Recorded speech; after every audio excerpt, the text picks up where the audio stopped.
Hello, dear viewers. My name is Hanna Underkova. I'm head of IP at EBTC, and together with European Patent Office and LESI, we are bringing another event from High Growth Technology Business Forum, this time focused on licensing. I'm very happy to welcome with us Sonia London, who is a General Counsel and Licensing Executive at company Tacotec. And Sonia is the best person to talk about licensing, so I would give her word and ask her a few questions to kind of give us the insight for the upcoming event. So Sonia, how do the EU SMEs can leverage licensing to grow their business? That's a great question. Thank you very much. So there are a lot of things you can license. You can license patents, technology, brand, artworks, and so on. But now I'm mainly talking about the technology and patents. So licensing can be leveraged on high level two ways.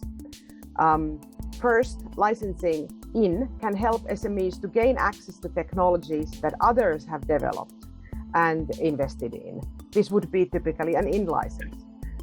In-licensing and also cross-licensing may be present in joint development projects where two or more parties develop new solutions or products together and need a license to each other's technologies they have for development purposes. Secondly, which in my opinion is even more interesting, is that licensing can be leveraged as a business model. Licensing as business model would potentially be less capital intensive than manufacturing and more scalable, as you can have many licenses around the world taking your technology to market.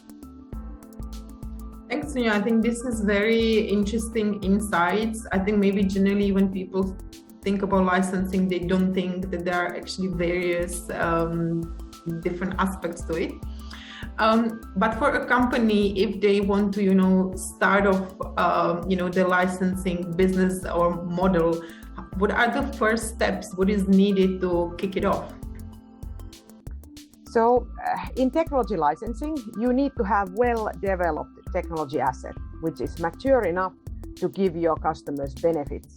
That could include making products cheaper, having better features in them, or taking new technology to market faster. So merely a concept is not enough. You need to have much more well-developed technology at hand to be able to license it for your customers.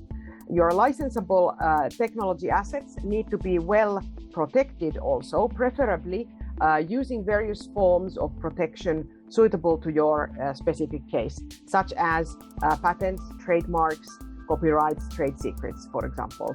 You will need to have filed patents strategically on relevant geographies, for example.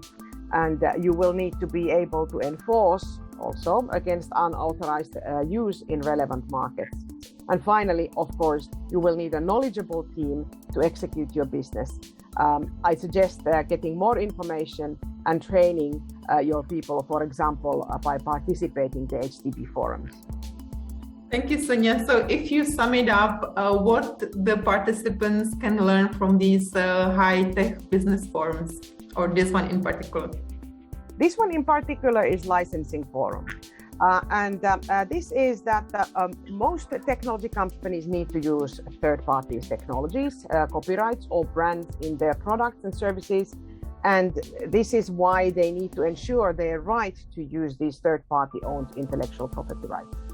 Many technology companies also license their technologies to their customers. Licensing in and licensing out may involve granting rights or acquiring rights to patents, designs, technology, software, and trademarks. And through these case studies, the licensing forum is exploring various companies and cases whose business is licensing or whose business is impacted by licensing. The licensing forum focuses on diverse business aspects and opportunities of licensing that are relevant to high growth technology companies. And this time we have a very interesting one coming up, which is a case study of IonQ and the licensing in the era of quantum. IonQ is a quantum computing company with roots deep in academia, and it has a mission to build the world's best quantum computers. Can you imagine? To solve the world's most complex problems. The company is established in 2015, and it is already now stock listed last year. And IonQ is the first listed pure play quantum company in the world, working hard to release the full potential of quantum technology.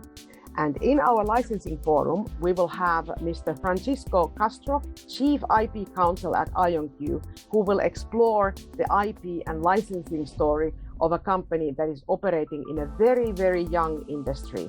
This licensing case touches in licensing, university relationships, and IP licensing aspect of potential business models in quantum industry. So super exciting learning and a good story. I'm really looking forward to it.